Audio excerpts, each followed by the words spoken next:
I think you captured it very well. There's no any better explanation than the explanation you have given. The deviation from the Freedom Charter was the beginning of selling out the revolution. But why did Nelson Mandela sell out the Freedom Charter? When Nelson Mandela returned from prison, he got separated with Winnie Mandela and went to stay in a house of the rich white men. He was looked after by the Oppenheimers. Nelson Mandela used to attend the club meetings of those white men who owned the South African economy at the time. He stayed in their complex. He stayed with them. He stayed in one of their houses. They had access to him 24 hours. And they told him that what he represents will not be achieved. And then that's when he turned against himself. Because the Nelson we are celebrating now is not the Nelson we celebrated before prison and during prison.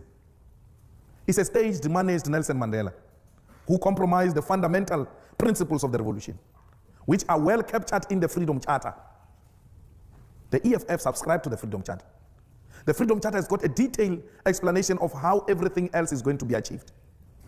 The Freedom Charter is the Bible of the South African Revolution. Any deviation from that is a sellout position. So, unlike Nelson Mandela, we're doing what Nelson Mandela didn't do. We are happy he ushered in. We normally don't use those phrases like Mandela sold out. And we're being too harsh, man. He was too old, he was tired. So he had to give in on some of the things. So he left it to us. We have to take it up where Madiba left it. And that's why Madiba said the struggle is not over. Madiba knew that there is an element of economic freedom that must be ushered in to complete the revolution. Madiba knew that political freedom is incomplete without economic freedom. So I wouldn't sit here and say Nelson sold out.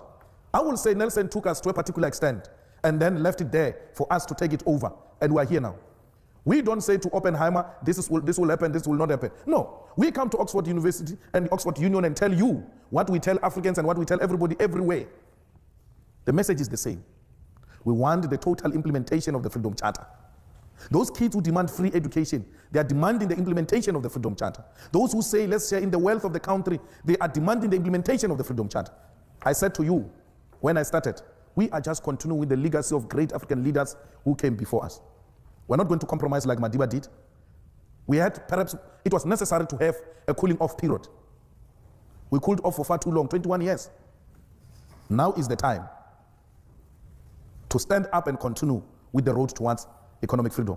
It is possible. It is going to happen. The most reactionary institutions in South Africa, like universities, are beginning to listen.